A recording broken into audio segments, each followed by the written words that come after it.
সম্মানিত দর্শক শ্রোতা, আসসালামু আলাইকুম। আমি আনোয়ার খান, সূর্যোদয় বাংলা মিডিয়া আপনাদের জানাই স্বাগত। আমরা আছি শরীয়তপুর জেলার গোসাইট উপজেলার পশ্চিম মাউসাখালী গ্রামে জনাব দুলাল ব্যাপারী ভাইয়ের আখ ক্ষেত পরিদর্শনে, এবং দুলাল ব্যাপারী ভাই আখ চাষ করে ভালো স্বাবলম্বী হয়েছেন। আজ তার সেই স্বাবলম্বী হওয়ার পেছনের গল্প শুনবো। ভাই, কেমন আছেন আপনি? ভালো আছি।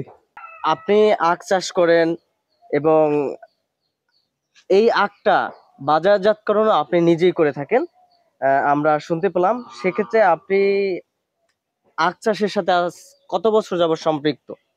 এটা প্রায় আজকে 7 বছর যাবত আমি এই আখ মানে উৎপাদন করি, রস ভাঙ্গায় বিক্রি করি। আজকে 7 বছর যাবত। আপনার আখ আপনি রোপণ করেন, সেটা জি পরিচর্যা করে এটাকে বড় করে বাজারজাতকরণের জন্য এটাকে প্রক্রিয়া করে রস বানিয়ে তারপর এটা জি বিক্রি করি। সেল দেন, না? জি জি আপনার রস অনেক মিষ্টি মধুর আমরা জানি।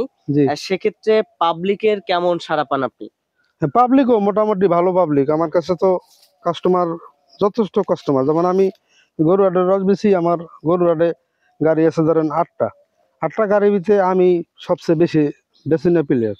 আর এমনি নাগারপাড়া মোটামুটি ভালোই, যেমন হয়তো লোক কম হইলে দেখা যায় একটু কম বিক্রি, একটু বেশি হইলে বেশি বিক্রি হয়। তা মোটামুটি ভালোই আছি, খারাপ না। আর এটা বিক্রি করেও আমি মোটামুটি ভালো পর্যায়ে আর কি আছি। এটাকে কি বলা হয় মূলত, এই যে আখটা যে এটারে বলা হয় কাটতেছেন? চারা। চারা চারা। জি অনেকে বলে এটাকে গুটি, অনেকে বলে চারা।